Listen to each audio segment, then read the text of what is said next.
ஆண்டவரும் அருமை இரட்சகராக இயேசு கிறிஸ்துவின் நாமத்தினால் உங்கள் யாவருக்கும் என்னுடைய அன்பின் வாழ்த்துக்களையும் ஸ்தோத்திரங்களையும் நான் தெரிவித்துக் கொள்கிறேன். தேவனுடைய பெரிதான கிருபையால் மாரநாத்தா என்ற இன்னொரு பகுதியில் உங்களை சந்திப்பதிலே நான் மிகுந்த மகிழ்ச்சி அடைகிறேன். தொடர்ந்து இந்த நிகழ்ச்சியை உங்களுக்கு தொகுத்து வழங்கி வர ஆண்டவர் உதவி செய்கிறபடியால் நான் கர்த்தரை துதிக்கிறேன். கடந்த நாட்களெல்லாம் ஆண்டவர் கண்மணி போல காத்து இந்த நாளில் கர்த்தர் நம்மை வழிநடத்தி கொண்டு வருகிறார். இந்த ஏப்ரல் மாதம் 21ஆம் தேதி இந்த மாலை நேரத்தில் இந்த நிகழ்ச்சியின் வாயிலாக உங்களை சந்திப்பதில் எனக்கு மிகுந்த சந்தோஷம். கடந்த நாளிலே உலகம் முழுவதும் இயேசு உயிர்த்தெழுந்த அந்த நாளை நினைவு கூறத்தக்கதாய் நேற்று தினத்தில் அந்த நாள் அனுசரிக்கப்பட்டது.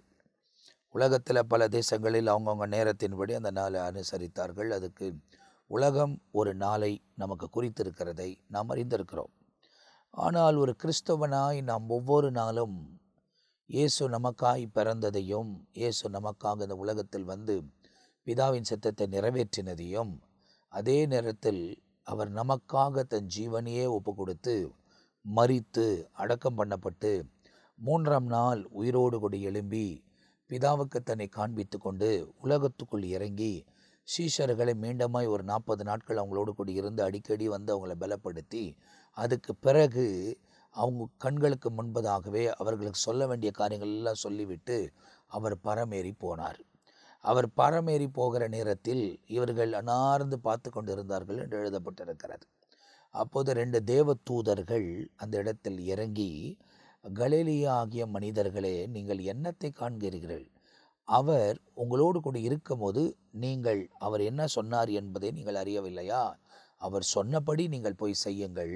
இவர் எப்படி இந்த இடத்திலிருந்து எடுத்துக்கொள்ளப்பட்டாரோ அப்படியே திரும்ப வருவார் என்பதை வேதத்தில் நமக்கு ரொம்ப துல்லியமாய் எழுதப்பட்டிருக்கிற ஒரு விஷயம். அப்போது எப்படி போனாரோ அப்படியே வருவாரானால் ஒரு மேகம் அவர் எடுத்துக்கொண்டது என்பதை வேதத்தில் நாம் பார்க்கிறோம். இந்த மாரநாத்தா நிகழ்ச்சி ஏன் தொகுத்து நம்ம வழங்கி கொண்டே வருகிறோம்? ஆவியானவர் ஏன் இதை உணர்த்துகிறார்? ஏன் இவைகளை உங்களோடு கூட பகிர்ந்து கொள்ள செய்கிறாரானால், அப்போது அவர் சொல்லிட்டு போன காரியங்கள், இல்லை அந்த 2 தேவதூதர்கள் சொன்ன காரியங்கள், இந்த நூற்றாண்டில் நிறைவேறக்கூடிய காரியங்கள் எல்லாம் நம்முடைய காலங்களில் நம்ம கண்களுக்கு முன்பதாய் நாம் கேட்கத்தக்கதாய் நடந்து கொண்டு வருகிறது. நீங்கள் உலகம் முழுவதும் இருக்க சூழ்நிலைகள் எல்லாம் பார்ப்பீர்களானால், யுத்தத்தின் அதிகரிப்பு, இன்னொரு பக்கம் பஞ்சத்தின் அதிகரிப்பு, பூமி அதிர்ச்சியின் அதிகரிப்பு, அநீதியான காரியத்தின் அதிகரிப்பு, உலகமே ஒரு பாவ சூழ்நிலையில் சிக்கிக்கொண்டு இருளில் மூழ்கி கொண்டிருக்கிற இந்த காலத்தில் இவைகளெல்லாம் நமக்கு அடையாளமாக கொடுக்கப்பட்டிருக்கிறபடியால் இப்போது அவைகளெல்லாம் நிறைவேறுகிற காலத்தில் நாம் இருக்கிறோம். அடையாளங்களில் நீங்கள் பார்க்கும் போது நீங்கள் எச்சரிக்கையாக இருக்க வேண்டும் என்பதை இயேசு சொல்லியிருக்கிறதை வேதாகமத்தில் நமக்கு சொல்லப்பட்டிருக்கிறது.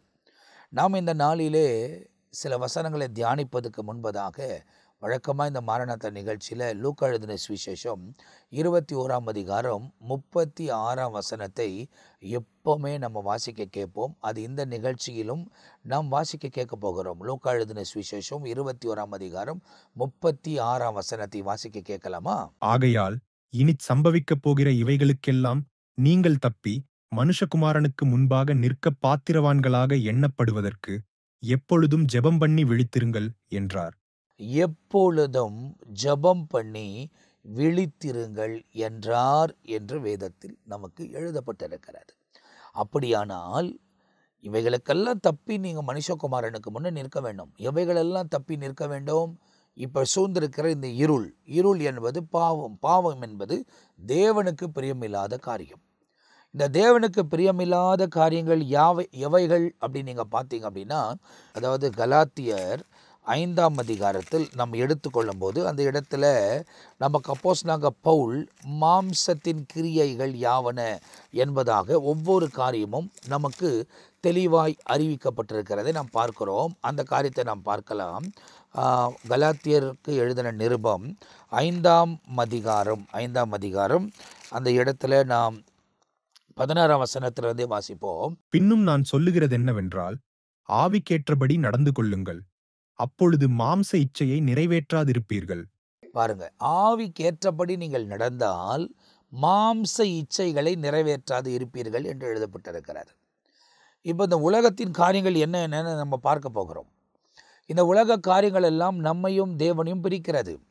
நம்ம உருவாக்கப்பட்டதுக்கு காரணமே, மனிதர்கள் உருவாக்கப்பட்டதுக்கு காரணமே என்னன்னா, இவர்கள் என் துதியை சொல்லி வருவார்கள் என்ற ஒரு நோக்கத்தோடு தான் ஆண்டவர் மனுஷனை உண்டாக்குகிறார். மனுஷனை உண்டாக்கினால் இந்த மனுஷன், முதலாவது மனுஷனாகிய ஆதாமும் சரி ஏவாளும் சரி, அந்த நாட்களிலே சர்ப்பத்தினால் வஞ்சிக்கப்பட்டு, அப்போ வஞ்சனை என்பது ஆரம்பத்திலிருந்து ஏற்படுகிற ஒரு விஷயம், இப்போதுதான் ஏற்படுகிற விஷயம் அல்ல. ஆரம்பத்தில் ஆண்டவர் தன் சாயலாய் உருவாக்கின அந்த முதலாவது முறையே வஞ்சிக்கப்படக்கூடிய ஒரு சுவாபம் ஏற்பட்டிருக்கிறதை நம்மால் உணர்ந்து கொள்ள முடிகிறது. அப்படி நீங்கள் பார்ப்பீங்கன்னா, ஆரம்பத்திலிருந்தே இந்த வஞ்சனை என்பது மனுஷனை வஞ்சிக்கக்கூடிய காரியங்கள் அந்த இடத்தில் ஏற்பட்டபடியால் அவர்கள் தேவன் சொன்ன காரியத்தை செய்யாமல், அவர் எது வேண்டாம் என்று சொன்னாரோ அதை அவர்கள் செய்து கீழ்ப்படியாத பிள்ளைகள் ஆனபடியால் அவர்கள் தேவனுக்கு முன்பதாய் குற்றவாளிகளாய் நின்றார்கள், பாவம் செய்தார்கள். ஆகையால் அவர்கள் அந்த தோட்டத்தை விட்டு துரத்தப்பட்டார்கள் என்பதை வேதத்தில் எழுதப்பட்டிருக்கிறது. அப்படின்னா இங்கே புரிந்து கொள்ள வேண்டிய விஷயம் என்ன அப்படின்னாக்கா, ஆண்டவர் கிருபை உள்ளவர். அங்கே என்ன சொல்லுவாங்கன்னா, ஆண்டவர் ஒரு மிருகத்தை அடித்து அந்த மிருகத்தின் தோலை அவர்களுக்கு உடையாய் செய்து கொடுத்து, அவர்கள் வெட்கத்தை அறிந்தபடியால் சரீரத்தை மரித்து அவர்களை வெளியேற்றினார் என்பதை, அது கிருபை கோப்பாக இந்த உலகத்தில் பிரசங்கத்தை நாம் கேட்டிருப்போம். அப்போ கிருபை கொடுத்த ஆண்டவர் கிருபை தந்தாலும் அவர்களை தோட்டத்தில் வைக்கவில்லை என்பதை நீங்கள் அறிந்து கொள்ள வேண்டும். அப்போ வசனத்தில் நாம் வாசித்தால் தேவன் கொடுத்திருக்கிற அந்த ஆசீர்வாதங்களுக்குள்ளாக இருந்து அவர்களை வெளியே அனுப்பிவிடுகிறதை வேதாகமத்தில் சொல்லப்பட்டிருக்கிறது. ஒருவேளை உலகத்தில் நாம் உயிர் வாழ்ந்து கொண்டிருக்கலாம், ஆனால் தேவத்தின் சித்தத்தின் மையப்பகுதியிலே நம்மால் வாழ்ந்து கொள்ள முடிகிறதா என்பதை நம்மை ஆராய்ந்து பார்க்க வேண்டும். ஆண்டவர் நமக்கு ரட்சிப்பை தந்திருப்பது, ரட்சிப்பின் பாதையில் நம்மை நடத்துவதற்கு காரணம் என்ன? அவருக்கு செவி கொடுத்து அவருக்கு பிரியமானதை செய்வதற்கு தான் நாம் அழைக்கப்பட்டிருக்கிறோம். கடைசி மணி நேரம், கடைசி காலத்தில் வாழ்ந்து கொண்டிருக்கிறோம். உலகத்திலே இவைகளெல்லாம் பெருகி கொண்டிருக்கிறது. நீங்கள் பாருங்கள், அந்த இடத்துல என்ன சொல்லப்பட்டிருக்கிறது? 17ஆம் வசனத்தில், மாம்சம் ஆவிக்கு விரோதமாகவும் ஆவி மாம்சத்துக்கு விரோதமாகவும் இச்சிக்கிறது. நீங்கள் செய்ய வேண்டும் என்றிருக்கிறவைகளை செய்யாதபடிக்கு இவைகள் ஒன்றுக்கொன்று விரோதமாயிருக்கிறது. இந்த இடத்துல நீங்கள் பார்த்தீங்க அப்படின்னா, ஒன்றுக்கு ஒன்று விரோதமாக இருக்கிறது என்பதை வேதத்தில் சொல்லப்பட்டிருக்கிறது. ஆவி மாம்சத்துக்கு விரோதமாகவும் மாம்சம் ஆவிக்கு விரோதமாகவும் இந்த உலகத்தில் ஒன்றுக்கு ஒன்று விரோதமாகவே செயல்பட்டு கொண்டிருக்கிறது. அடுத்த வசனத்தை நீங்கள் வாசித்து பார்த்தீர்களானால், ஆவியினால் நடத்தப்படுவீர்களானால் நீங்கள் நியாயப்பிரமாணத்திற்கு கீழ்ப்பட்டவர்கள் அல்ல, மாம்சத்தின் கிரியைகள் வெளியரங்கமாயிருக்கின்றன. பாருங்க, மாம்சத்தின் கிரியைகள் வெளிரங்கமாயிருக்கின்றன. அவையாவன: விபசாரம், வேசித்தனம், அசுத்தம், காமவிகாரம், விக்கிரகாராதனை, பில்லிசூனியம், பகைகள், விரோதங்கள், வைராக்கியங்கள், கோபங்கள், சண்டைகள், பிரிவினைகள், மார்க்கபேதங்கள், பொறாமைகள், கொலைகள், வெறிகள், களியாட்டுகள் முதலானவைகளே. இப்படிப்பட்டவைகளைச் செய்கிறவர்கள் தேவனுடைய ராஜ்யத்தை சுதந்தரிப்பதில்லை என்று முன்னே நான் சொன்னது போல இப்பொழுதும் உங்களுக்குச் சொல்லுகிறேன். இப்போ மாம்சத்தின் கிரியைகள் உலகத்தில் சொல்லப்பட்ட இந்த பட்டியலை நீங்கள் பார்ப்பீர்களானால், இவைகளுக்குரிய காரியங்களை செய்கிறவர்கள் தேவனுடைய ராஜ்யத்தில் பிரவேசிப்பதில்லை என்பதை உங்களுக்கு நான் முன்னே சொன்னபடியே மீண்டுமாய் ஒரு முறை சொல்லுகிறேன் என்பதை கலாத்தியருக்கு அவர் எழுதின நிருபத்தில் அப்போஸ்தலனாகிய பவுல் எழுதுகிறதை வேதாகமத்தில் நமக்கு ரொம்ப தெளிவாய் சொல்லப்பட்டிருக்கிறது. இன்றைக்கும் இந்த நிகழ்ச்சியின் வாயிலாய் தேவன் உங்களோடு கூட பேசுகிறார். இந்த நிகழ்ச்சிக்கு முக்கியமான நோக்கம் என்ன? நீங்கள் வசனத்தை கேட்டு நீங்கள் ஆயத்தப்பட்டு உங்கள் இருதயத்தை கர்த்தருக்கு நேராய் திருப்பி தேவனுக்கு ஏற்றவைகளை சிந்தித்து நீங்கள் ஆண்டவருக்குரியவைகளை நோக்கமாயிருந்து அவைகளில் நீங்கள் செயல்படும் போது தேவன் தம்முடைய மகிமையின் பிரசன்னத்தை உங்கள் வாழ்க்கையில் தொடர்ந்து விளங்க பண்ணி வழிநடத்துவதற்கு அவர் உண்மை உள்ள தேவனாயிருக்கிறார். இப்போ உலகத்தில் இந்த காரியங்கள் எல்லாம் வாசிக்கப்பட்ட இந்த காரியங்கள் எல்லாம் நம்ம கண்களுக்கு முன்பதாய் நடந்து வருகிறது, அதிகரித்து இருக்கிறது. அப்போ பயங்கரமான சூழ்நிலைகளுக்குள்ள உலகம் போகுதில்ல. நீதி இல்லாத ஒரு நிலைமை, நேர்மை இல்லாத ஒரு நிலைமை, உண்மை இல்லாத ஒரு நிலைமை, உத்தமத்தில் நிலைக்காத ஒரு நிலைமைக்குள் இந்த உலகம் அதிகமாய் சோரம் போகிறதை நீங்கள் பார்க்க முடிகிறது. இப்போ நான் ஒருவேளை இப்போது இந்த உலகத்தில் பிறந்து ஒருவேளை 47 ஆண்டுகள் ஆயிருக்கலாம். ஆனால் 20 வருஷம் நான் 20 வயசாக இருக்கும் போது பார்த்த காரியத்தை விட இந்த 25 ஆண்டுகளில் ஏற்படுகிற காரியங்கள் பயங்கரமான இருளுக்குள்ள மனிதர்களை கொண்டு போகிறதை என்னால் பார்க்க முடிகிறது. அப்படிப்பட்ட ஒரு சூழ்நிலையிலே நாம் வாழ்ந்து கொண்டிருக்கிறோம் என்பதை நீங்கள் தெளிவாய் அறிந்து கொள்ள வேண்டும். இவைகளெல்லாம் சம்பவிக்கும் போது உலகத்தின் மீது நியாய தீர்ப்பு வரும். அதுதான் கடைசி நியாய தீர்ப்பாக இருக்கும் என்பதை நாம் தெளிவாய் அறிவுறுத்தப்பட்டிருக்கிறோம். வேதத்தில் எல்லாவற்றையும் ஆண்டவர் நமக்கு சொல்லி வைத்திருக்கிறார். எரேமியா மூலியமா சொல்லியிருக்கிறார், எசேக்கியேல் மூலியமா சொல்லியிருக்கிறார், தானியேல் மூலியமா சொல்லியிருக்கிறார், ஏசாயா தீர்க்கதரிசி மூலியமா சொல்லியிருக்கிறார், சகரியா தீர்க்கதரிசி மூலியமா சொல்லியிருக்கிறார், உபதியா தீர்க்கதரிசி மூலியமா சொல்லியிருக்கிறார், யோபேல் தீர்க்கதரிசி மூலியமாய் சொல்லியிருக்கிறார், நாகூம் தீர்க்கதரிசி மூலியமாய் சொல்லியிருக்கிறார், மல்கையா தீர்க்கதரிசன புத்தகம் வரை எல்லா காரியமும் நமக்கு விவரமாய் ஒவ்வொன்றும் அறிவிக்கப்பட்டிருக்கிறபடியே நடந்திருக்கிறது என்பதை நீங்கள் அறிந்து கொள்ள வேண்டும். இயேசு வருவதற்கு 900 வருஷத்துக்கு முன்பதாகவே இவைகளெல்லாம் ஒவ்வொன்றும் ஆரம்பித்தது.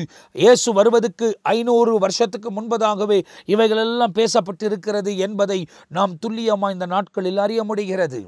அப்போ இயேசு அங்கே சொல்லப்பட்டபடியே அவர் இந்த உலகத்துக்குள் கடந்து வந்தார்.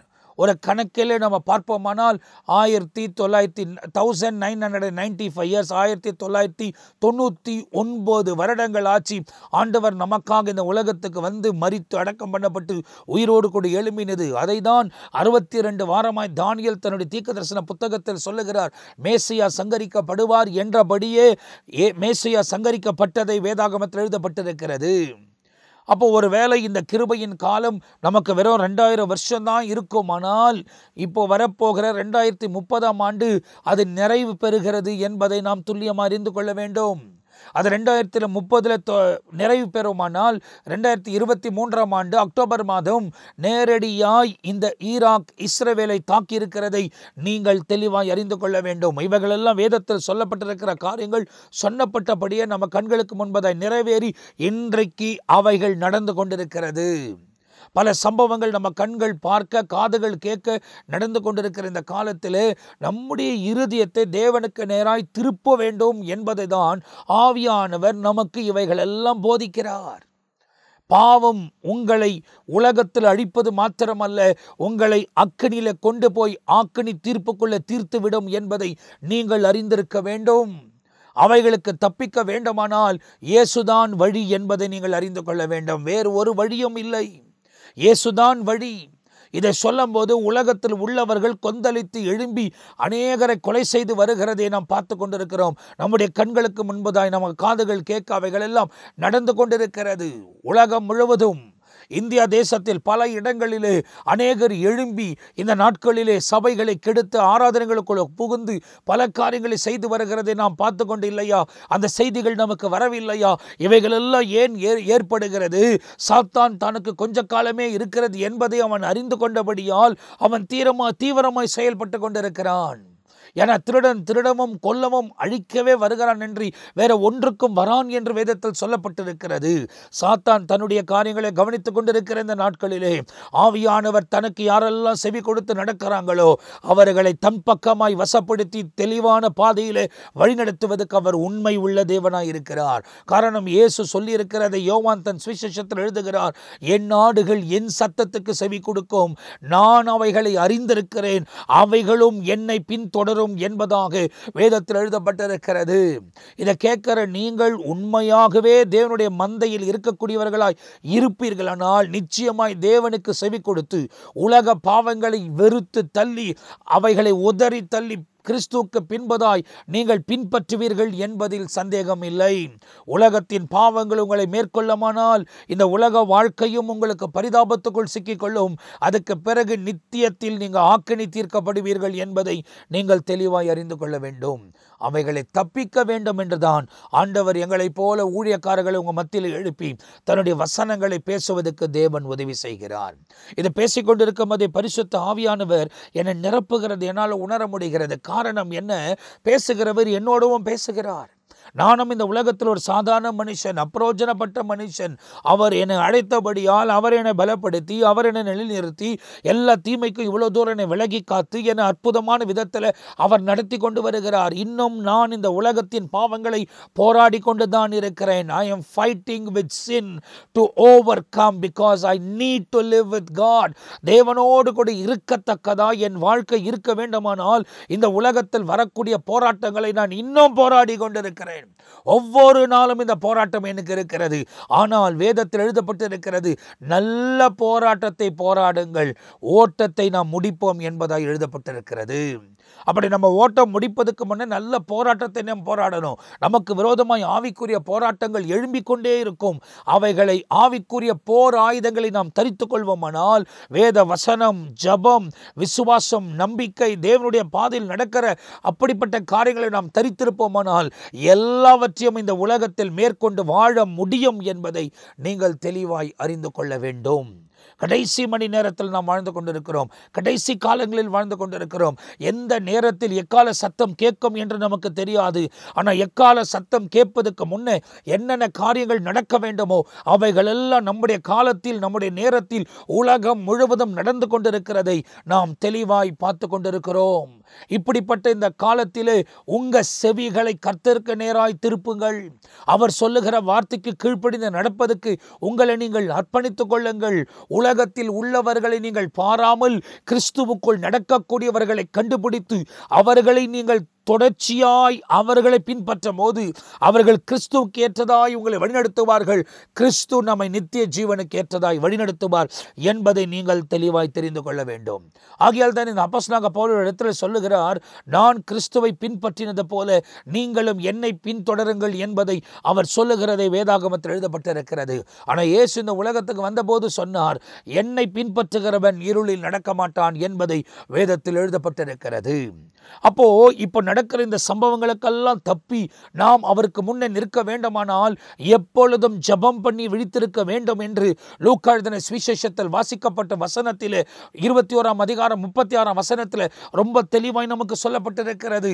இவைகள் எல்லாம் ஏற்பட்டு கொண்டிருக்கும் போது உங்கள் தலைகளை நிமிர்ந்து பாருங்கள் என்பதாக அதே வசனத்துக்கு கொஞ்சம் முன்னே உங்களுக்கு எழுதப்பட்டிருக்கிறதை நீங்கள் பார்க்கிறீர்கள். அப்படியானால் தேவனோடு கூட இணைந்து வாழவும், தேவனை துதிக்கவும், தேவனை மகிமைப்படுத்தவும் உங்கள் வாழ்க்கையை நீங்கள் அர்ப்பணித்துக் கொள்வீர்களானால் கொஞ்ச காலம் வாழப்போகிற இந்த உலகத்தில் ஒருவேளை சிலுவையை சுமந்து கொண்டிருக்கிற ஒரு அனுபவத்தோடு கூட நாம் காணப்பட்டாலும் அதன் முடிவு மேன்மையாக இருக்கும் என்பதில் ஒரு சந்தேகமும் இல்லை. கொஞ்ச காலத்தில் இந்த உலகத்தில் நமக்கு பாடுகள் உண்டு, நெருக்கங்கள் உண்டு, போராட்டங்கள் உண்டு, கஷ்டங்கள் உண்டு, மனக்லேசங்கள் உண்டு, பல காரியங்கள் நம்ம எதிர்த்து நிற்கும், பல காரியங்கள் நம்மை சூழ்ந்திருக்கும். ஆனாலும் கர்த்தர் நமக்கு ஜெயம் கொடுத்து தெளிவான பாதைகளிலே நம்மை வழிநடத்துவதற்கு அவரே சர்வ வல்லமை உள்ள தேவனாயிருக்கிறார். அவர்தான் நம்ம குறைகளை நிறைவாக்க முடியும். அவர்தான் தீய செயல்களுக்கு நம்மை விலகி காக்க முடியும். அவர்தான் நம்முடைய வாழ்க்கையில் அற்புதங்களை செய்ய முடியும். அவர்தான் சத்துருவின் திட்டங்களை அதமாக்க முடியும். எனவே இந்த நிகழ்ச்சியை பார்த்து கொண்டிருக்கிற நீங்கள் உங்கள் வாழ்க்கையை இயேசுவோடு கூட இணைத்துக் கொள்வீர்களானால் நிச்சயமாக இந்த உலகத்தை ஜெயிப்போம் என்பதை நாம் தெளிவாய் அறிந்து கொள்ள வேண்டும். கடைசி மணி நேரம், கடைசி காலங்கள் எல்லாம் நம்முடைய காலத்தில் நிறைவேறுகிறது. நான் ஏற்கனவே தொடர்ந்து சொல்லுகிறேன், முதலாவது நூற்றாண்டில் துவங்கப்பட்ட காரியமெல்லாம் 21ஆம் நூற்றாண்டிலே முடிவுக்கு வருகிறது. அப்போஸ்தலர்களை கொண்டு தொடங்கின காரியங்கள் எல்லாம் நம்மை கொண்டு கர்த்தர் முடிக்க போகிறார். அந்த நாட்களில் பரிசுத்த ஆவியானவர் அவர்கள் காத்திருந்த அந்த எருசலேமின் மேல் வீட்டு அறையிலே அந்த 10ஆம் நாளிலே இறங்கி வந்த ஆவியானவர் இப்போ நம்ம காலத்தில் நம்மோடவே சேர்ந்து அவர் எடுத்துக்கொள்ளப்பட போகிறார் என்பதை நாம் தெளிவாய் அறிந்து கொள்ள வேண்டும். அப்போ ஆரம்பிக்கப்பட்ட எல்லாம் இப்போது முடிவுக்குள் வரப்போகிறது. அப்போ இந்த முடிவின் நாட்களில் வாழ்ந்து கொண்டிருக்கிற நாம் மிகுந்த கவனத்தோடு ஜாக்கிரதையாக எதிலையும் வஞ்சிக்கப்படாதபடி தீய செயல்களை விட்டு விலகி காக்கப்பட்டு அற்புதமான விதத்தில் தொடர்ந்து முன்னேறி கடந்து போவதற்கு ஆண்டவர் நமக்கு உதவி செய்து வழிநடத்துவதற்கு அவரே சர்வ வல்லமை உள்ள தேவனாயிருக்கிறார். எல்லா குறைகளும் நீக்கி நிறைவை தந்த அற்புதமான பாதையில் பரிசுத்த ஆவியானவர் வழிநடத்துவார் என்பதை நீங்கள் தெளிவாய் அறிந்து கொள்ள வேண்டும். வசனத்துக்கு ஏற்ற ஒரு வாழ்க்கை, வசனத்துக்கு ஏற்ற ஒரு ஜீவியம். இந்த உலகத்தில் பாவங்கள் நம்மை சூழ்ந்து கொண்டுதான் இருக்கும், தவறான காரியங்கள் நம்மை சூழ்ந்து கொண்டுதான் இருக்கும். இந்த மாம்சம் இந்த உலகத்தின் காரியங்களை குறித்து தான் யோசித்துக் கொண்டிருக்கும். ஆனால் நாமோ ஆவிக்குரிய ஒரு வாழ்க்கை வாழ வேண்டும் என்பதை வேதத்தில் எழுதப்பட்டிருக்கிறது. ஆவிக்குரிய வாழ்க்கை நாம் வாழ்வோமானால் தான் இந்த உலகத்தை நாம் ஜெயிக்க முடியும் என்பதை நீங்கள் தெரிந்து கொள்ள வேண்டும். உலகத்தில் சொல்லப்பட்ட காரியங்கள் எல்லாம் அந்த கலாத்தியருக்கு எழுதின நிருபத்தில் அந்த 5ஆம் அதிகாரத்தில் நாம் வாசித்த வசனத்தின் பிரகாரம் அங்கே பார்க்கும்போது இன்றைக்கு அந்த 17ஆம் வசனத்தில் சொல்லப்பட்டிருக்கிற எல்லா காரியமும் 19ஆம் வசனத்தில் சொல்லப்பட்டிருக்கிற எல்லா காரியமும் நம்முடைய கண்களுக்கு முன்பதாகவே இன்றைக்கு நடந்து கொண்டிருக்கிறது. என்னெல்லாம் நடக்குது திரும்ப உங்களுக்கு கவனத்துக்கு கொண்டு வர விரும்புகிறேன். அந்த வசனத்தை மீண்டுமாய் ஒரு விசை வாசிக்க கேட்க போகிறோம். 19ஆம் வசனம். அவையாவன: விபசாரம், வேசித்தனம், அசுத்தம், காமவிகாரம், விக்கிரகாராதனை, பில்லிசூனியம், பகைகள், விரோதங்கள், வைராக்கியங்கள், கோபங்கள், சண்டைகள், பிரிவினைகள், மார்க்க பொறாமைகள், கொலைகள், வெறிகள், களியாட்டுகள் முதலானவைகளே. இப்போ இந்த இடத்துல 19, 20, 21 வசனம் 3 வசனமும் உங்களுக்கு வாசிக்கப்பட்டிருக்கிறது. இந்த அப்போஸ்தலனாகிய பவுல் தான் அதை அந்த இடத்துல சொல்லுகிறார். அதை தொடர்ந்து ஆவியின் கனிகள் யாவன என்பதையும் அவர் சொல்லுகிறார். அதை நாம் பார்க்கலாம். ஆனால் இந்த மாம்ச கிரியைகள் இப்போது உலகத்தில் நிறைய பேரை மேற்கொண்டு நிறைய பேர் அதில் அகப்பட்டு, ஒருவேளை அவங்க வெளிரங்கமாய் அகப்படலைனாலும், இங்கே வெளிரங்கமாக இருக்குதுன்னு சொல்லுது, ஆனால் வெளிரங்கமாய் அகப்படலைனாலும் இரகசியமான பாவங்களிலே அவர்கள் அகப்பட்டு இன்றைக்கு தேவனுக்கு விரோதமான காரியங்களை செய்து கொண்டு வருகிறதை நம்மால் தெளிவாய் பார்க்க முடிகிறது. பார்க்கிற நீங்கள் ஒருவேளை அகப்பட்டு இருந்தாலும் கர்த்தர் இன்றைக்கு உங்களோடு கூட பேசுகிறார். மனுஷனுக்கு முன் மறைந்து நாம் எதை செய்தாலும் அவைகள் கர்த்தருடைய கண்களுக்கு முன்பதாய் தெளிவாய் இருக்கிறது என்பதை நீங்கள் அறிந்து கொள்ள வேண்டும். அவர் கண்களுக்கு எல்லாம் நிர்வாணமாக இருக்கிறது என்பதை நீங்கள் தெரிந்து கொள்ள வேண்டும். தேவனுக்கு ஏற்ற செயல்முறை, தேவனுக்கு ஏற்ற ஒரு வாழ்க்கை உங்களுக்கு இருக்கிறதா என்பதை சற்று நீங்கள் ஆராய்ந்து பாருங்கள். தேவனோடு கூட நடப்பதற்கு நீங்கள் உங்களை ஒப்பு கொடுத்தால் வரப்போகிற கோபாக்கனிக்கு நீங்கள் தப்பித்துக் கொள்ள முடியும். இந்த உலகத்தில் நான் வாழ்கிற ஒவ்வொரு நாளும் காலையில் எழுந்தால் தேவனுக்கு ஸ்தோத்திரம் பண்ணி நன்றி செலுத்தி அவருக்கு என்னை ஒப்பு கொடுத்து இந்த உலக வாழ்க்கைக்குள்ளே கடந்து வருகிறேன். பல போராட்டங்கள் எனக்கு ஏற்பட்டாலும், ஏன்னா என் கண்கள், என்னுடைய இருதயம், என் சிந்தை உங்களால் யோசிக்கவே முடியாது, உங்களால் நினைக்கவே முடியாது, உங்களால் அவைகளை பார்க்கவே முடியாது. ஆனால் பார்க்கிறவர் ஒருவர் இருக்கிறார்.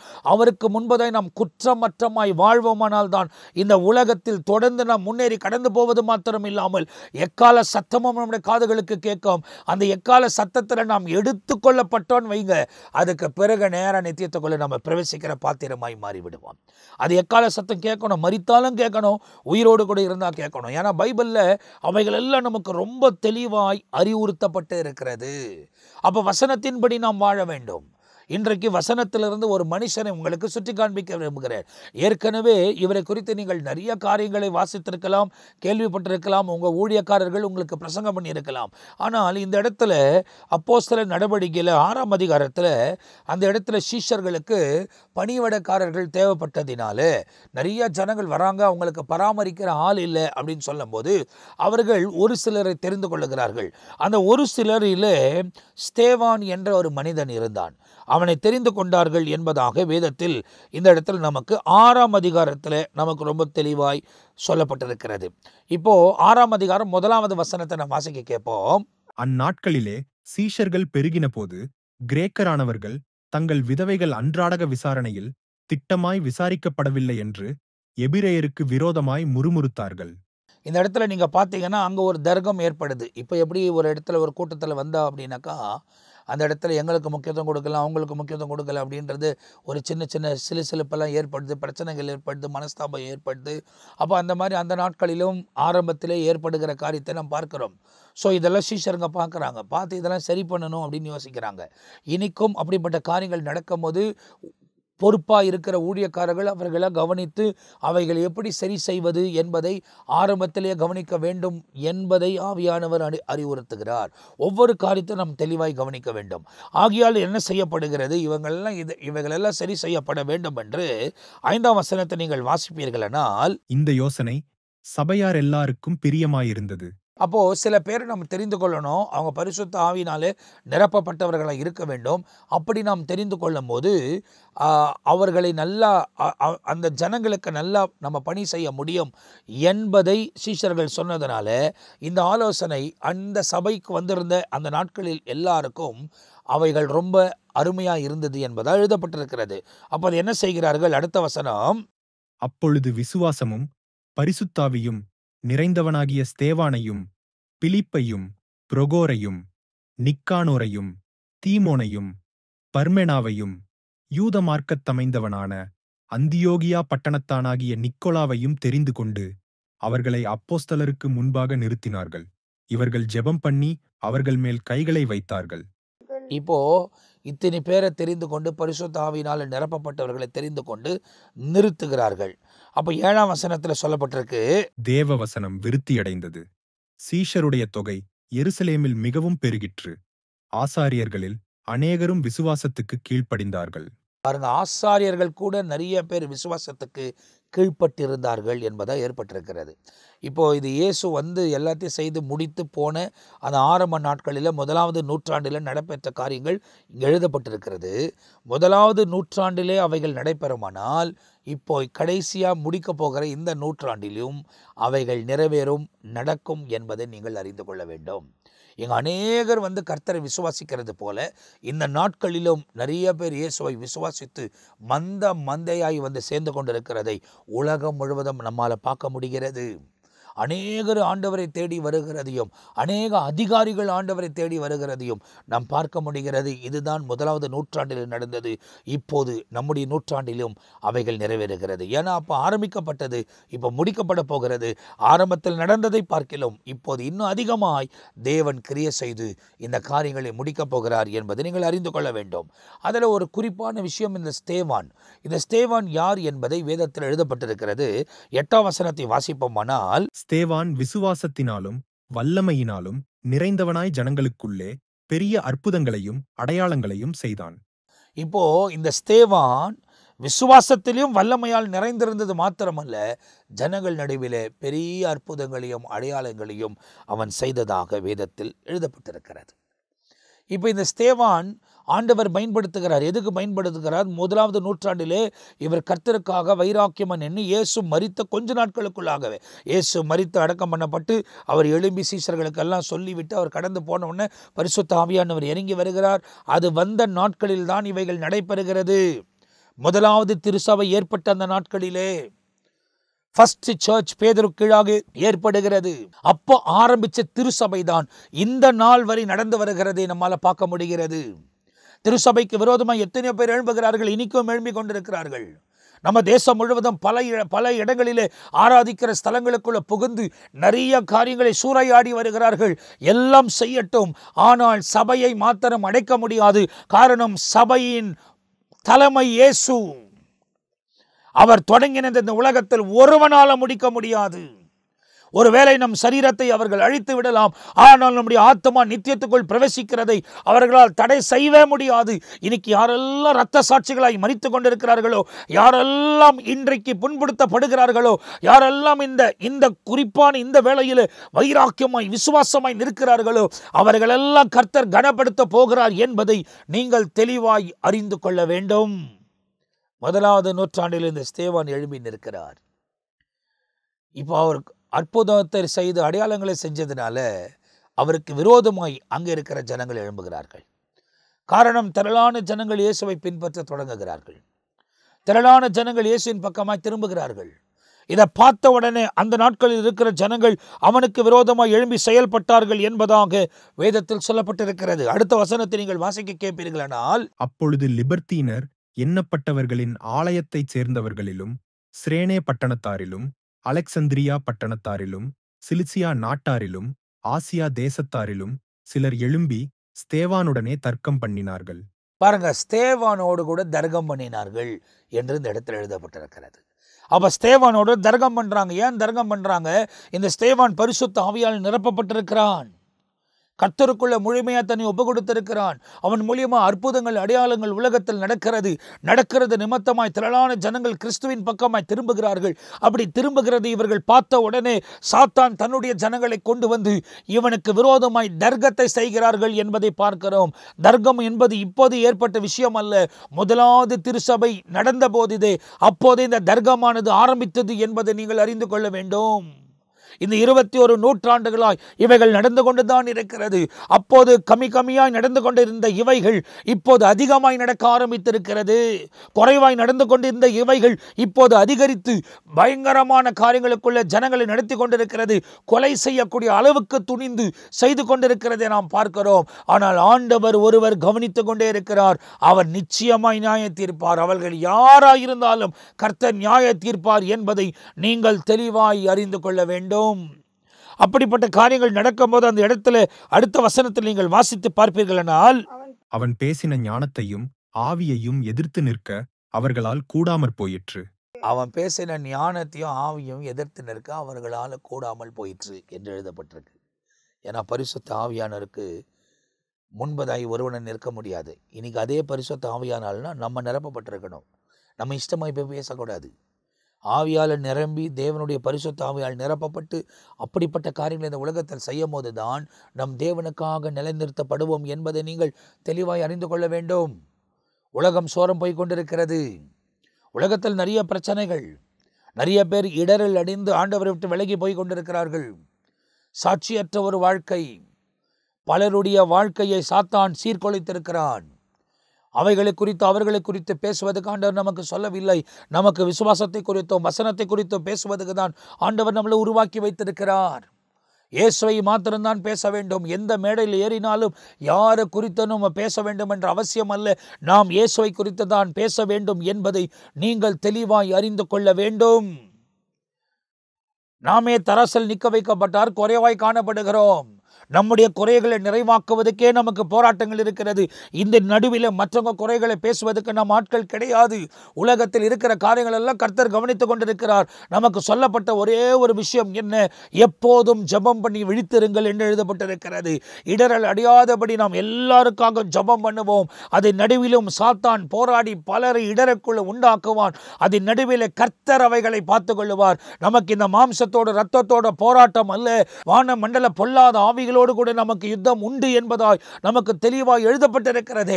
காரணம், நம் முந்தின ஆதாமின் நிமித்தமாய் பிறக்கப்பட்டிருந்தாலும் பிந்தின ஆதாம் ஆவியினால் உருவாக்கப்பட்டு அந்த ஆவியானவரை நமக்கு அவர் கொடுத்திருக்கிறபடியால் நம் ஆவியால் பிறந்து இந்த உலகத்துக்குள் கடந்து போகும்போது இந்த மாம்சத்தை ஜெயிக்க முடியும் என்பதை நீங்கள் தெளிவாய் அறிந்து கொள்ள வேண்டும். முந்தின ஆதாம் தோல்வி சந்தித்தார், ஆனால் பிந்தின ஆதாம் உலகத்தை ஜெயித்தார் என்பது எழுதப்பட்டிருக்கிறது. ஒருவேளை முந்தின ஆதாமினால் உருவாக்கப்பட்டிருந்தாலும் பிந்தின ஆதாம் வந்து நம்மை புதுப்பித்ததினாலே அந்த புதுப்பிக்கிற வல்லமையால் நாம் நிரப்பப்படும் போது இந்த உலகத்தை நாம் ஜெயிக்க முடியும் என்பதை நீங்கள் தெளிவாய் அறிந்து கொள்ள வேண்டும். கடைசி காலம், கடைசி மணி நேரம், அதிகமான போராட்டங்கள் வந்து கொண்டே இருக்கும். ஒரு எப்படி மாம்ச இச்சைகளில் அவனை பின்பு இழுக்கலாம், பணத்தை கொடுத்து இழுக்கலாம், பெண்கள் ஆண்களை கொண்டு அவங்களை எப்படியாகிலும் வழிவிலக செய்யலாம் என்று சாத்தான் பல திட்டங்களை இட்டு பலரை இந்த நாட்களில் வஞ்சித்து அவர்களை எப்படியாகிலும் கீழே தள்ள வேண்டும் என்ற நோக்கத்தோடு அவன் செயல்பட்டு கொண்டிருக்கிறான். இப்படிப்பட்ட காலத்தில் மிகுந்த கவனத்தோடு மிகுந்த ஜாக்கிரதையாய் பரிசுத்தத்தில், உண்மையிலும், நீதியிலும், நேர்மையிலும், ஜபத்திலும், பரிசுத்த ஆவியின் நிறைவிலும் நாம் இந்த உலகத்தில் செயல்படும் போது அவர் தம்முடைய மகிமையின் பிரசன்னத்தை நம்முடைய வாழ்க்கையில விளங்க பண்ணி தமக்கு முன்பதாய் நிற்கக்கூடிய பாத்திரங்களாய் எண்ணப்படுவதற்கு, அவர் நம்மை ஆசீர்வதிப்பதற்கு அவரே சர்வ வல்லமை உள்ள தேவனாய் இருக்கிறார். தேவனுக்கு ஏற்ற ஒரு வாழ்க்கை, தேவனுக்கு ஏற்ற ஒரு நீதி, தேவனுக்கு ஏற்ற ஒரு பரிசுத்தம் கடைசி மணி நேரத்தில் வாழ்ந்து கொண்டிருக்கிறோம். திரும்ப அந்த வார்த்தைகளை ஆவியானவர் எனக்குள்ள கொண்டு வந்து கொண்டே இருக்கிறார். காரணம், கடைசி மணி நேரம், எப்போது என்ன நடக்கும் என்பது யாருக்குமே தெரியாது. கடைசி எக்காலம் துணைக்கும் போது இவைகள் எல்லாம் சம்பவிக்கும் என்று எழுதப்பட்டிருக்கிறது. எக்கால சத்தத்தின் மிகவும் அருகாமை நாம் நின்று கொண்டிருக்கிறோம். எப்ப வேணாலும் அவைகள் நம் செவிகளுக்கு கேட்க வாய்ப்பு இருக்கிறது. ஆவி, ஆத்ம, சரீரத்தில் குற்றமற்ற ஒரு வாழ்க்கை இந்த ஸ்தேவான் வாழ்ந்தார். 1வது நூற்றாண்டில் வாழ்ந்தார். அவர் வாழ்ந்து தேவனுக்காய் வைராக்கியமாய் எழும்பி நன்மைகளை தான் செய்தார், தீமையை செய்யல. அவர் நன்மைகளை செய்து கொண்டிருந்ததுனால அவருக்கு விரோதமாக எழும்பி தர்க்கம் பண்ணுகிறார்கள். தர்க்கம் பண்ணினவர்கள் அவரோடு கூட தொடர்ந்து போராடுகிறபடியால் அவர் அடுத்த வசனத்தை நீங்கள் வாசிப்பீர்கள். ஆனால் அங்க சொல்லப்பட்டிருக்கிறது, அப்பொழுது அவர்கள் மோசேக்கும் தேவனுக்கும் விரோதமாக இவன் தூஷண வார்த்தைகளை பேசக் கேட்டோம் என்று சொல்லும்படியாக மனுஷரை ஏற்படுத்தி ஜனங்களையும் மூப்பரையும் வேதபாரகரையும் எழுப்பிவிட்டு அவன் மேல் பாய்ந்து அவனை பிடித்து ஆலோசனை சங்கத்தாருக்கு முன்பாக இழுத்துக் கொண்டு போய் பொய்ச்சாட்சிகளையும் நிறுத்தினார்கள். இவர்கள், இந்த மனுஷன் இந்த பரிசுத்த ஸ்தலத்துக்கும் வேத பிரமாணத்துக்கும் விரோதமாக தூஷண வார்த்தைகளை ஓயாமற் பேசுகிறான். பொய் சாட்சிகளை நிறுத்தினார்கள். இப்ப இதுதானே இப்ப நடக்குது. சுத்தி நடக்கிற சம்பவங்கள் எல்லாம் பாருங்க. பொய் சாட்சிகளை நிறுத்துறாங்க. அன்னைக்கு அந்த நாட்களில் இருக்கிற தேவன் என்ற ஜனம் என்று எண்ணப்பட்ட அவர்கள் செய்கிறார்கள். இன்னைக்கு தேவனால் உருவாக்கப்பட்டவர்கள் தான் எல்லாரும். அவர்களே நமக்கு விரோதமாக எழுப்பி செயல்படுகிறார்கள். இந்த உலகத்தில் எந்த மனுஷனும் தேவனால் தான் உருவாக்கப்பட்டிருக்கிறான். அவன் பிறக்கும் போது ஒருவேளை தாய் தன்னை பாவத்தில் ஜனப்பித்திருந்தாலும் அவன் பாவியாய் பிறப்பதில்லை. அவன் வளர வளர வளர நன்மை தீமை அறியும் போது தீமையான வழியில் போகக்கூடியவர்கள் தான் ஏராளமானவர்களாக இருக்கிறார்கள். இயேசு நன்மையான வழிகளை காட்டுகிறார். நித்திய ஜீவனுக்கு ஏற்ற வழிகளை அவர் காட்டுகிறார். நாம் நித்தியமாய் வாழ வேண்டும் என்ற ஒரு சுவாபத்தோடு நாம் நித்தியமாய் வாழ வேண்டும் என்ற ஒரு நோக்கத்தோடு தான் ஆண்டவர் இந்த உலகத்துக்குள் வந்து நமக்காக ரத்தம் சிந்தினார் என்பதை வேதத்தில் நீங்கள் வாசித்து தெரிந்து கொள்ள முடியும். பொய் சாட்சிகள் எழுப்புகிறார்கள். இப்போதும் பொய் சாட்சிகளை தான் எழுப்புகிறார்கள். பல கிறிஸ்தவர்களுக்கு விரோதமாய் பொய் சாட்சிகள் எழுப்பப்பட்டதான் இன்னைக்கு அங்கங்கே சிறைச்சாலைகளுக்குள்ள அங்கங்கே நீதிமன்றங்களில் கொண்டு போய் நிற்க வைக்கிறாங்க.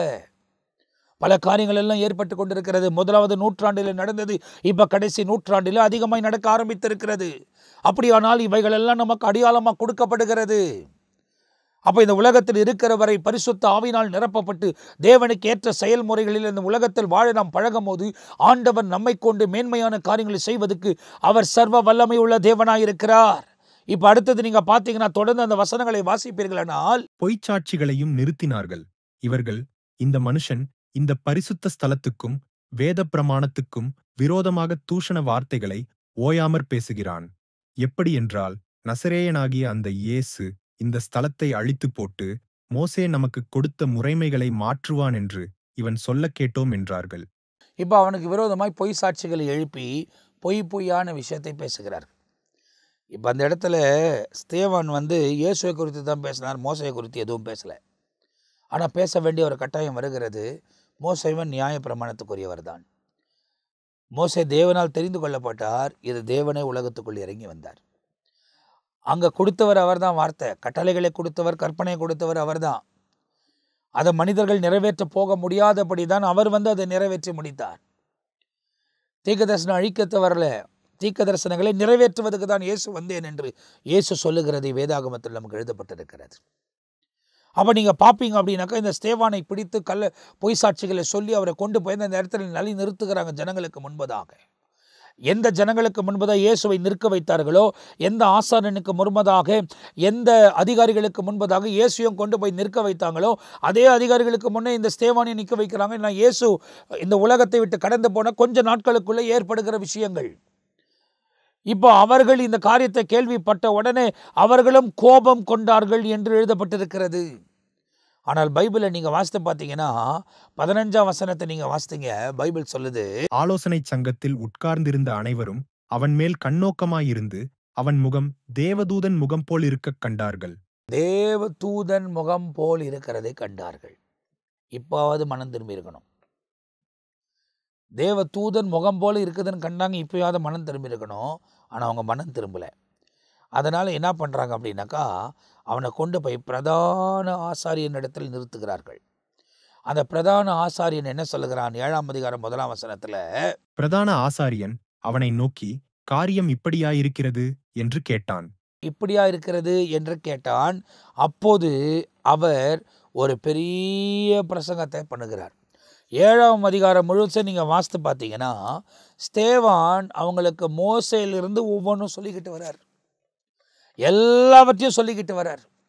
மோசை எந்த இடத்துல இருந்து கர்த்தர் அழைத்தார், மோசைக்கு எப்படி இந்த கட்டளைகளை கொடுத்தார், மோசை எப்படி எங்கே இருந்தார், அவர் எதனால் தேவனால் தெரிந்து கொள்ளப்பட்டார், எத்தனை வருஷத்தில் ஆண்டவர் அவரை தெரிந்து கொண்டார், எல்லாவற்றையும் ஒவ்வொன்றாய் தெரியப்படுத்தி, அதுக்கு பிறகு ஆண்டவர் சொன்ன ஒவ்வொரு காரியத்தையும், அதாவது ஆபிரகாம்லேருந்து தொடங்குறார். ஆபிரகாம்லேருந்து தொடங்கி அப்படியே மோசைக்கு மோசேயின் மூலியமா கர்த்தர் என்ன செஞ்சாரெல்லாம் சொல்லி கடைசியாய் இயேசு கிறிஸ்துவை அவர் சொல்லுகிறதை வேதாகமத்தில் நமக்கு எழுதப்பட்டிருக்கிறது. மொத்த சரித்திரத்தையும் இந்த ஸ்தேவான் பேசுகிறார். காரணம், அவர் பரிசுத்த ஆவியினாலே நிறைந்திருந்தார். பரிசுத்த ஆவியினாலே நிறைந்திருக்கும் போது ஆண்டவர் வேதத்தின் எல்லாவற்றையும் நாம் பேசக்கூடிய கிருபையை அவர் தருவார் என்பதை நாம் தெளிவாய் அறிந்து கொள்ள வேண்டும். அப்ப முற்றிலுமா இந்த இடத்துல பேசப்படுகிறது. அப்ப பேசிக்கொண்டே இருக்கும் போது அநேகர் அவருக்கு விரோதமாய் எழும்பினார்கள் என்பதாக வேதத்தில் எழுதப்பட்டிருக்கிறது. நிறைய பேர் அவரை கடிந்து கொள்வதற்கு எழும்பினார்கள். நிறைய பேர் அவருக்கு விரோதமாய் எழும்பி செயல்பட்டார்கள். 51 வசனம், 52 வசனம், 53 வசனம் என முழுமையாக நம்ம தியானிப்பதற்கு நிறைய காரியங்கள் இதில் எழுதப்பட்டிருக்கிறது. அதாவது ஆபிரகாமை தொடங்கி மோசே இடத்தில் வந்து மோசே மூலியமாய், அதாவது ஆபிரகாம், ஈசாக்கு, யாக்கோபு, யோசேப்பு எல்லாரையும் குறித்து சொல்லுகிறார். எல்லாவற்றையும் சொல்லி அதுக்கு பிறகு இது எப்படி மோசேக்கு வந்தது. ஏன்னா எகிப்துன்னு வரும்போது எகிப்துக்கு இவங்க போயிட்டாங்க. எகிப்துக்குள்ளே போயிட்ட உடனே அந்த ஜனங்க யோசேப்பு இருக்கிற வரையும் நல்லா வாழ்ந்தாங்க. அதுக்கு பிறகு யோசேப்பு அறியாத ஒரு ராஜா வந்தபோது இந்த ஜனங்களை அடிமைப்படுத்தினார்கள். அந்த அடிமைத்தனத்திலிருந்து விடுவிக்கணும் தான் 400 வருஷ காலம். என ஏற்கனவே ஆபிரகாமுக்கு கர்த்தர் சொல்லுகிறார். ஈசாக்கு உருவாவதுக்கு முன்னே ஆபிரகாமுக்கு சொல்லுகிறார், உன்னுடைய ஜனம் 400 வருஷம் அந்த இடத்துல அடிமைத்தனத்தில் இருப்பாங்கன்னு சொல்லி. ஆனால் அதுக்கு பிறகு 430 வருஷம் பைபிளில் சொல்லப்பட்டிருக்குது. அந்த 430 வருஷத்துக்கு பிறகு இந்த ஜனங்கள் மோசேயினால் விடுவிக்கப்படுகிறார்கள். விடுவிக்கப்பட்டு நடத்தி கொண்டு வந்தப்பட்ட ஜனம்தான் இப்போது இந்த இடத்தில் நின்று பேசுகிறார்கள். சந்ததி சந்ததியாய் வருகிறது. அதைத்தான் இந்த இடத்தில் இந்த ஜனங்களுடைய பார்வையை தேவன் பக்கமாய் திருப்பதான் இயேசு இந்த உலகத்துக்கு வந்தார். அவர் இந்த உலகத்துக்கு வந்தபோது தன் ஜனம் விசுவாசிக்கவில்லை. அந்த நாட்களில் இருந்த புற ஜாதி என்பது என்ன? அந்த தேசத்தார் அல்ல, இஸ்ரவேல் தேசமே இல்லாத வேற தேசத்தவர்கள் எல்லாம் இயேசுவை விசுவாசித்தார்கள். ஆகையால் தான் இந்த கிருபையின் காலம் நமக்கு கொடுக்கப்பட்டிருக்கிறது. இப்ப அதன் முடிவில் நாம் நின்று கொண்டிருக்கிறோம். 51 வசனம் வரும்போது என்ன நடக்குது அப்படின்னு பாத்தீங்கன்னா, வணங்கா கழுத்து உள்ளவர்களே, இருதயத்திலும் செவிகளிலும் விருத்த சேதனம் பெறாதவர்களே, உங்கள் பிதாக்களைப் போல நீங்களும் பரிசுத்தாவிக்கு எப்பொழுதும் எதிர்த்து நிற்கிறீர்கள். இருதயத்திலும் செவியிலும் விருத்த சேதனம் உண்டாகணும். ஏன்னா இங்கதான் எவைகளெல்லாம் செதுக்க வேண்டுமோ அவைகளெல்லாம் செதுக்க வேண்டும்.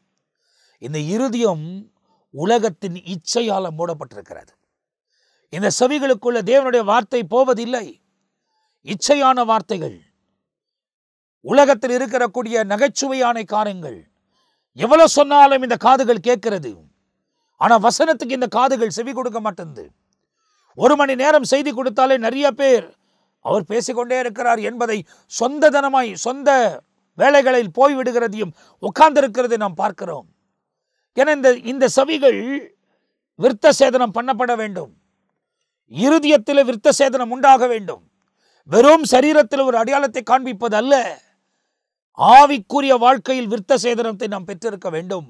ஆவியானவருக்கு இடம் கொடுக்கறதில்லை, அவருக்கு எதிர்த்து நிற்கிறீங்க. ஸ்தேவான் மூலியமா ஆண்டவர் 1வது நூற்றாண்டில் பேசுகிறார். இன்னைக்கு என்னையும் ஒரு பொருளாய் கொண்டு உங்களோடு கூட பேசிக் கொண்டிருக்கிறார். பரிசுத்த ஆவியானவருக்கு எதிர்த்து நிற்கிறீங்க. அவர் சொல்லுகிற நல்ல வழிகளில் நீங்க போக மாட்டேன்றீங்க. நீதியான வழிகளை பின்பற்ற மாட்டேன்றீங்க. மனம் போன போக்கில நடந்து கொண்டிருக்கிறீங்க. இஷ்டமான காரியங்களை செய்து கொண்டிருக்கிறீங்க. ஊழியத்தை செய்யக்கூடியவர்கள் கூட தன்னுடைய சித்தத்தை, தன்னுடைய விருப்பத்தை தான் நிறைவேற்றிக் கொண்டிருக்கிறார்கள். உங்களுக்கு தெரிந்த விஷயத்தை நீங்கள் செய்கிறீர்கள். ஆனால் ஊழியம் அப்படி செய்யப்பட வேண்டிய ஒன்று அல்ல. ஊழியத்தில் பிதாவின் சித்தத்தை நாம் நிறைவேற்ற வேண்டும். எல்லா ஜனங்களும் கர்த்தருக்குரியவைகள். என்னுடைய சபை, உன்னுடைய சபை என்று ஏற்படுத்தி பார்க்கவே கூடாது. பாகம் பண்ணி பார்க்கவே கூடாது. ரட்சிக்கப்பட்டவர்கள் அனுதினமும் கர்த்தர் சபையில் சேர்த்தார். அவர்களுக்கு பின்பதாய் நாம் ஓடிக்கொண்டிருக்க கூடாது. கர்த்தர் ஒரு மந்தையை நமக்கு கொடுத்திருப்பாரானால் அதை நாம் காத்துக்கொள்ள வேண்டியது நம்முடைய கடமை. ஆனால் அவைகளின் தர்க்கம் பண்ணி காக்க வேண்டியது நம்முடைய வேலை இல்லை. எல்லா ராஜ்யத்துக்காக உழைக்கக்கூடிய காரியங்கள் ஒரே மனமாய் செயல்பட ஆரம்பித்து விட்டார்கள். ஆனால் இந்த தேசம் எழுப்புதலை காணும் என்பதை நீங்கள் அறிந்து கொள்ள வேண்டும். நமக்குள்ள பல மாம்சத்தின் கிரியைகள் புகுந்து இவைகளை கெடுக்கிறபடியால் தான் இன்னைக்கு எழுப்புதல் வராமல் சின்ன சின்ன கூட்டத்தோடு கூடவே எல்லாரும் மடிந்து கொண்டிருக்கிறதை நாம் பார்க்கிறோம். இந்தியாவில் 145 கோடி ஜனங்கள் இருக்கிறார்கள். யோசித்து பாருங்கள். 145 கோடி ஆத்துமாக்கள் இந்த தேசத்தில் இருக்கிறது. 20,000 30,000 1,00,000 கூட குறைஞ்ச கூட்டம் தான். நம்ம கண் பார்வைக்கு அது பெரிய கூட்டம் என்று நாம் எண்ணலாம். கோடிகள் மடிந்து கொண்டிருக்கிறார்கள். இந்த கோடிகள் இயேசுவின் பக்கமாய் திரும்ப வேண்டுமானால் லட்சங்கள் மனம் திரும்ப வேண்டும், ஆயிரங்கள் மனம் திரும்ப வேண்டும், நூற்றுக்கணக்கான ஜனங்கள் மனம் திரும்ப வேண்டும். கிறிஸ்தவர்கள் கிறிஸ்துவுக்குள் வாழ வேண்டும், வசனத்தை கைக்கொண்டு நடக்க வேண்டும். ஊழியர்கள் பிதாவின் சித்தத்தை நிறைவேற்ற வேண்டும், சொந்த விருப்பத்தை நிறைவேற்றிக் கொண்டிருக்க கூடாது. எதை செய்தாலும் ஆவியானுடைய உதவியோடு, ஆவியானவருடைய ஆலோசனையோடு கூட செய்ய வேண்டுமானால் நாம் என்ன செய்கிறோம்? ஆவியானவரை பின்பற்றுகிறது போல ஆவியில நிரம்புகிறோம். ஆனால் ஆவியானவரை எதிர்த்து சில காரியங்களை நாம் செய்து கொண்டிருக்கிறோம். சபை ஊழியமா இருக்கலாம், சுவிசேஷ ஊழியமா இருக்கலாம், போதகர் ஊழியமா இருக்கலாம், தீர்க்கதரிசன ஊழியமா இருக்கலாம், அப்போஸ்தலர் ஊழியரா இருக்கலாம்.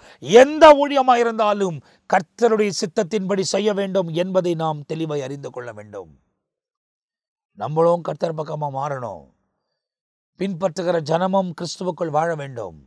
நம்ம வாழ பழகிட்டோமானால் தேவன் நம்மை கொண்டு பலத்த காரியங்களை செய்வதற்கு அவர் சர்வ வல்லமையுள்ள தேவனாயிருக்கிறார்.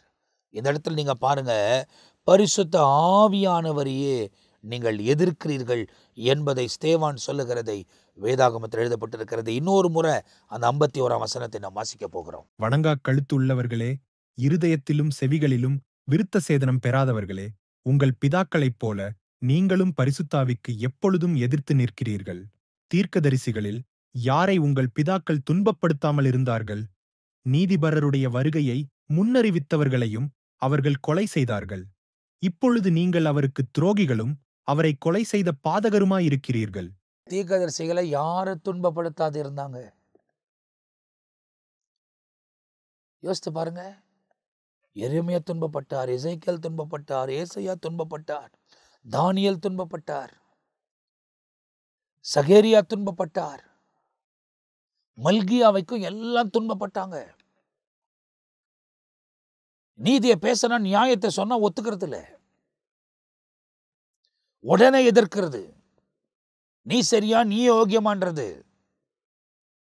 ஓகே, எல்லா மனிதர்களும் பாவம் செய்து தேவ மகிமை அற்றவர்கள். ஆனா இயேசு கிறிஸ்து மாத்திரம் அவர் பிறந்த நாள் முதல் தன் ஆவியை ஒப்பு கொடுக்கிற வரை உலகத்தில் இருக்கும் போது அவர் பரிசுத்தமாய் வாழ்ந்தவர்.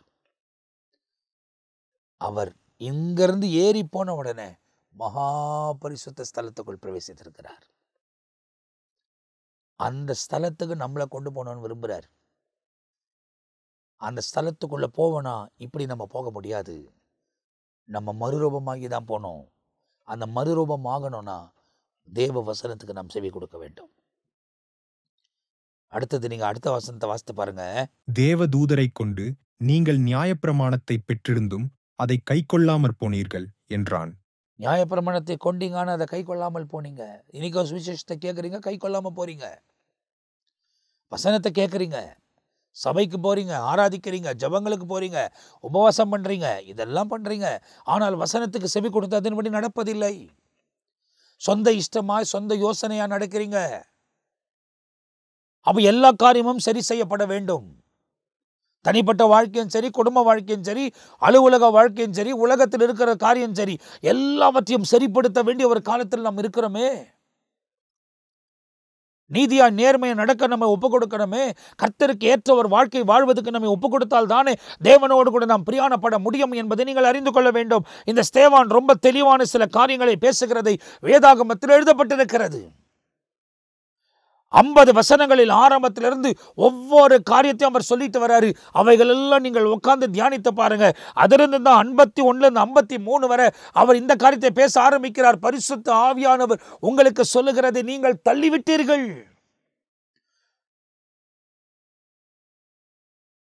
தேவனுக்கு விரோதமான காரியத்தை செய்கிறீர்கள் என்பதை அவன் சொல்லுகிறான். உடனே 54 வசனத்தை நீங்க பாத்தீங்கன்னா, இவைகளை அவர்கள் கேட்ட பொழுது மூர்க்கமடைந்து அவனை பார்த்து பல்லை கடித்தார்கள். யாரனா சத்தியத்தை பேசுவாங்கன்னா அவங்கள பார்த்து பல்லு கடிக்கிறாங்க. இன்னைக்கும் அதே தான். பல்ல கடிப்பாங்க. நீனா எனக்கு சொல்றது, நீ பண்ணதில் நான் பார்க்கலையா? ஸ்தேவான் பரிசுத்த ஆவியானவரை பெறுவதற்கு முன்னே எப்படி வாழ்ந்தார்ன்றது எனக்கு தெரியாது. ஆனால் பரிசுத்த ஆவியானவரை அவர் பெற்றிருந்தபடியால் அவர் நீதியாய், நேர்மையாய், பரிசுத்த ஆவியாளர் நிறைந்தவராய், விசுவாசம் உள்ளவராய் வாழ்ந்தார் என்பதை வேதத்தில் எழுதப்பட்டிருக்கிறது. உன்னுடைய முன் வாழ்க்கை எப்படி இருந்தாலும் ஆவியினால் நிரப்பப்பட்ட பிறகு, தேவனால் நடத்துதலுக்குள்ள நீ வந்த பிறகு, நீ வாழ வேண்டிய வாழ்க்கை நீ வாழ்வாயானால். இயேசு குறித்து குற்றம் சொன்னாங்க. அதாவது நீதியாய் வாழ்ந்தவரை குறித்தே குற்றம் சொன்னாங்க.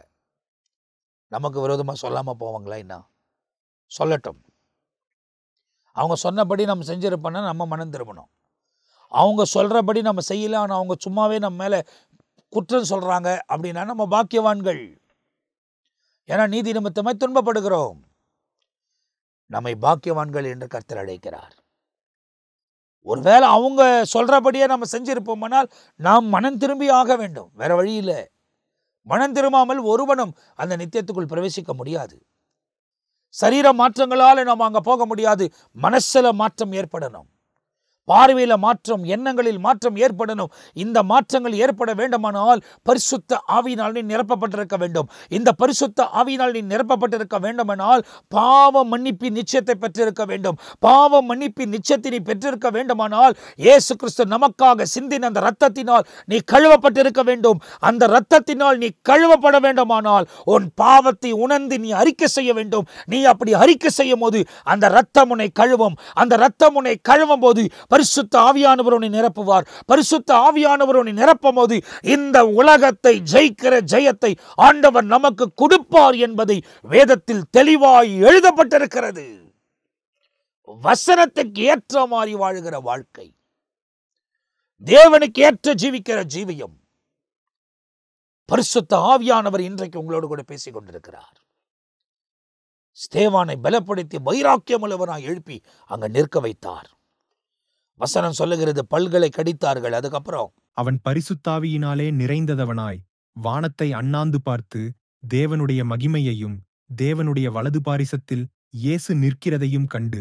பல்ல கடிக்கிறாங்க. ஒரு பரிசுத்த ஆவியினால் நிறைந்தவன் யார் எனக்கு உதவிக்கு வருவாங்கன்னு தேடல. பேதுரு வருவாரா? ஏன்னா அப்போஸ்தலனாகிய பவுல் இந்த கூட்டத்தில் ஸ்தேவானுக்கு விரோதமாக எழும்பி நிற்கிறார்.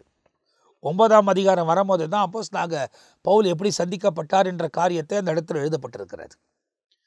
ஏன்னா அப்போஸ்தலனாகிய பவுலே ஒரு இடத்துக்கு பிலிப்புக்கு சொல்லும் போது சொல்லுவார், ஸ்தேவான் கொல்லப்படும் போது நானும் அங்கு இருந்தேன் என்பதை அவர் சொல்லுகிறதை பிலிப்பருக்கு எழுதின நிருபத்தில் அவர் எழுதியிருக்கிறதை வேதாகமத்தில் சொல்லப்பட்டிருக்கிறது.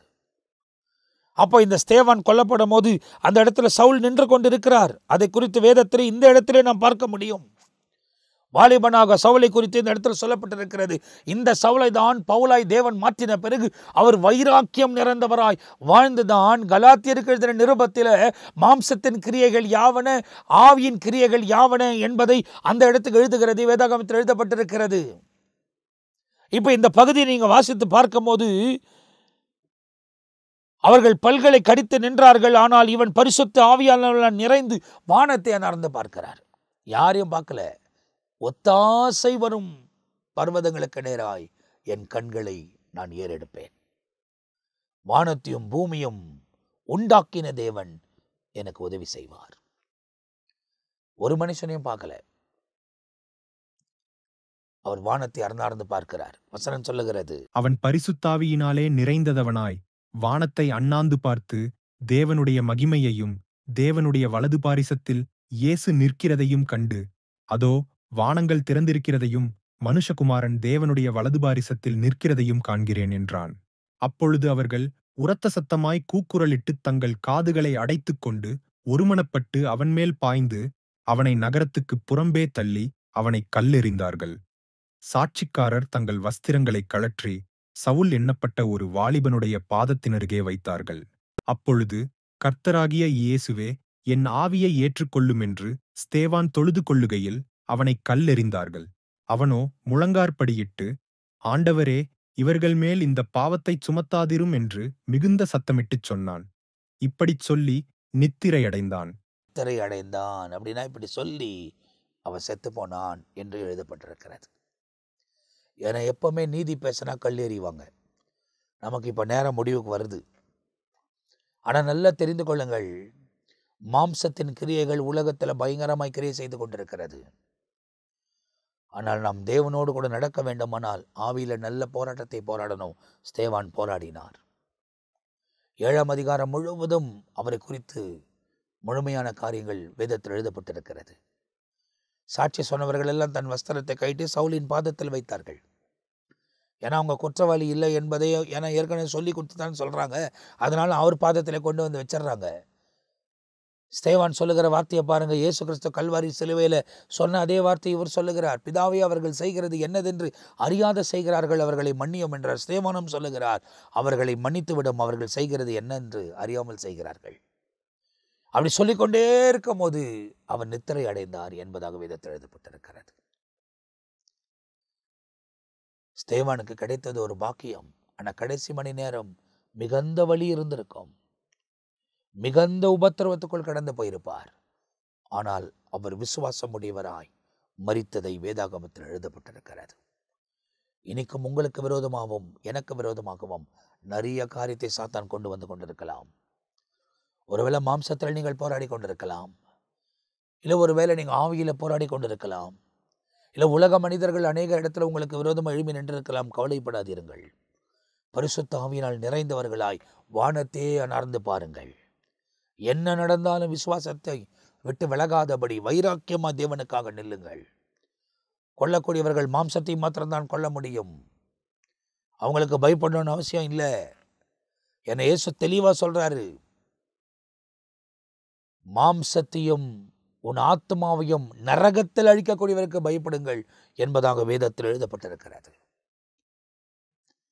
அப்ப ஆக்கணி தீர்ப்பு அடியக்கூடாதனால் இந்த உலகத்தில் மனம் திரும்பின ஒரு வாழ்க்கை, பரிசுத்த ஆவியினால் நிறைந்த ஒரு வாழ்க்கை, உலகத்தில் நடக்கக்கூடிய எல்லா அடையாளங்களும் நம்முடைய காலங்களிலே தெளிவாய் நடந்து வருகிறது. எல்லாம் முடிய போகுது. வெகு சீக்கிரத்தில் முடிய போகுது.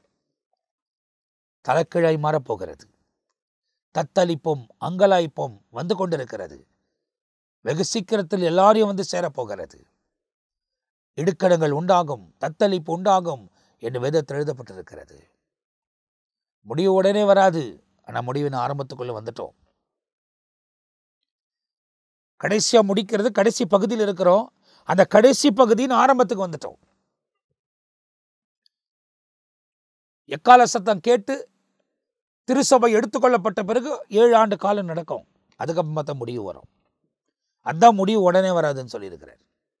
உலகத்தின் முடிவு உடனே வராது. சபை ஏற்றுக்கொள்ளப்பட வேண்டும். நாம் அந்த இடத்துக்கு கடந்து போக வேண்டுமானால் கிறிஸ்துவுக்குள் வாழ வேண்டும்.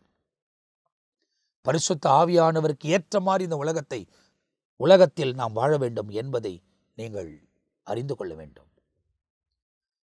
எனவே இந்த மாரணத்த நிகழ்ச்சியில் ஆண்டவர் தொடர்ந்து வசனங்களை உங்களுக்கு போதித்துக் கொண்டு வருகிறார். பரிசுத்த ஆவியானவருக்கு செவி கொடுங்கள்.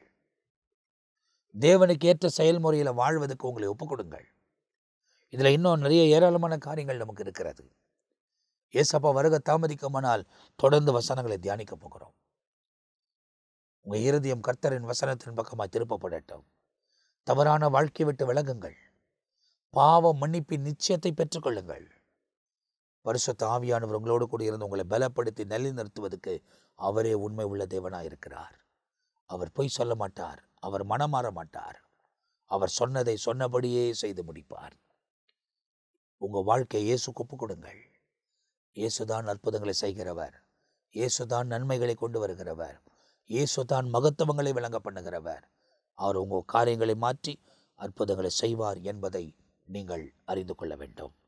ஸ்தேவான் கர்த்தருக்காக வைராக்கியம் உள்ளவனாய் வாழ்ந்தான். வைராக்கியம் உள்ளவனாய் மரித்தான். அவன் ஏற்றுக்கொள்ளப்பட்டான். நாமும் ஏற்றுக்கொள்ளப்பட வேண்டுமானால் தேவனுக்கு ஏற்ற ஒரு வாழ்க்கை இந்த உலகத்தில் வாழ ஒப்புக் கொடுக்கும் போது அவர் காரியங்களை வாய்க்க பண்ணி அற்புதமாய் நடத்துவதற்கு அவர் உண்மை உள்ள தேவனாயிருக்கிறார். எக்கால சத்தத்தை கேட்கக்கூடியவர்களாய் வாழுங்கள். எதில் பலவீனமாக இருக்கிறீங்களோ பலன் பெற, தயவு பெற ஜெபம் பண்ணுங்கள். நடக்கிற காரியங்களை விழித்திருந்து கவனியுங்கள். வசனத்துக்கு ஏற்ற மாதிரி உங்கள் வாழ்க்கை மாறட்டும். பரிசுத்த ஆவியால் நிரப்பப்பட்டு வாழுங்கள். உலகத்தை கட்டாயம் ஜெயிக்க முடியும். போராட்டத்துக்கு தேவன் ஜெயத்தை கொடுப்பார். எடுக்கிற முயற்சிகளை கர்த்தர் வாய்க்க பண்ணுவார். குறைகளெல்லாம் நீக்கி நிறைவாக்குவார். இயேசு மாத்திரம்தான் அற்புதம் செய்வார். நம் கண்களை மூடி ஜெபிக்க போகிறோம். நல்ல பிதாவே, இந்த நிகழ்ச்சியின் வாயிலாக இவர்களை சந்திக்க எனக்கு தந்த கிருபைக்காக ஸ்தோத்திரம்.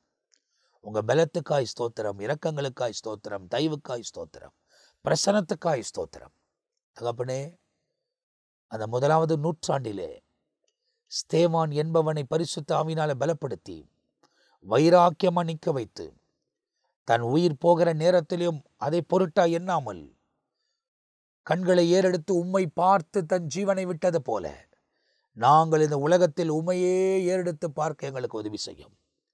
எல்லா தீமைக்கு எங்களை விலகி காத்துக்கொள்ளும். சத்துரு கொண்டு வருகிற எந்த கிரியையும் நாங்கள் நிறைவேற்றாதபடி மாம்சத்தின் கிரியைகள் இந்த உலகத்தில் ஜெயித்து ஆவிக்குரிய வாழ்க்கையின் அனுபவத்துக்குள் வாழ்வதற்கு எங்களுக்கு உதவி செய்ய வேண்டுமா நாங்கள் ஜெபிக்கிறோம். உச்சம் தலைதிறந்து உள்ளங்கால் வரை நீரே பொறுப்பெடுத்துக் கொள்ளும், நீரே பாதுகாத்துக் கொள்ளும், நீரே வழி நடத்துங்க. உங்க திருக்கரங்களில் ஒவ்வொருவரையும் ஒப்பு கொடுக்கிறேன். இந்த நிகழ்ச்சியை பார்க்கிற ஒவ்வொருவரையும் வசனத்தின் வெளிச்சத்தில் நடத்துங்க. தீய செயல்முறைகளுக்கெல்லாம் விலகி காத்துக்கொள்ளுங்க. அவர்கள் இது நிமித்தமாக எடுக்கிற முயற்சிகளை வாய்க்க பண்ணுங்க. அவங்க ஒப்பு கொடுக்கிறபடியால் இந்த உலகத்தில் அவர்கள் வாழ்ந்திருக்கிற நாள் வரை ஆரோக்கியமாய் வாழ உதவி செய்யுங்க. இயேசுவின் நாமத்திலே பரிபூர்ண ஆரோக்கியம் அவங்களுக்கு உண்டாயிருக்கட்டும். கடன் பாரங்களை விட்டு விலக கிருபை தாங்க. பண கஷ்டத்தில் கடந்து போகாதபடி கையின் பிரியாசங்களை ஆசீர்வதிங்க. குறைகள் எல்லாம் நீக்கி நிறைவேத்தாங்க. குடும்பத்தில் உள்ள எல்லா போராட்டங்கள், பிரிவினைகள், சத்துருவின் கிரியைகள், அந்தகாரனின் ஆதிக்கங்கள், எல்லா சாத்தானின் வல்லமைகளுக்கு விலகி காத்து நன்மையான பாதைகளில் நீரை வழிநடத்த வேண்டுமாய் இயேசு கிறிஸ்துவின் வல்லமையில நாமத்தில் நாங்கள் ஜெபிக்கிறோம். அற்புதங்களை செய்யுங்க. உங்க நாம மகிமைப்படட்டும். ஒவ்வொரு காரியத்தையும் பொறுப்பெடுத்துக் கொள்ளுங்க. அவங்க எடுக்கிற முயற்சிகளை வாய்க்க பண்ணுங்க. எக்கால சத்தம் கேட்கிற வர உண்மையும் உத்தமமாய் வாழ கர்த்தர் உதவி செய்யுங்க. சத்துருவின் எல்லா தந்திரங்களுக்கும் விலகி காத்துக்கொள்ளுங்க. நன்மையான பாதையில் நடத்துங்க. உங்க நாமமே மகிமைப்படட்டும். எல்லாவற்றையும் பாதத்தில் நாங்கள் சமர்ப்பிக்கிறோம். துதி கன மகிமை எல்லாம் உமக்கே செலுத்துகிறோம். இயேசு கிறிஸ்துவின் நாமத்தில் ஜெபிக்கிறோம் ஜீவனுள்ள நல்ல பிதாவே. ஆமேன், ஆமேன். பிரியமானவர்களே, இந்த நிகழ்ச்சி உங்களுக்கு ஆசீர்வாதமாக இருந்திருக்கும் என்று நான் நம்புகிறேன். தொடர்ந்து வசனங்களை கவனியுங்கள்.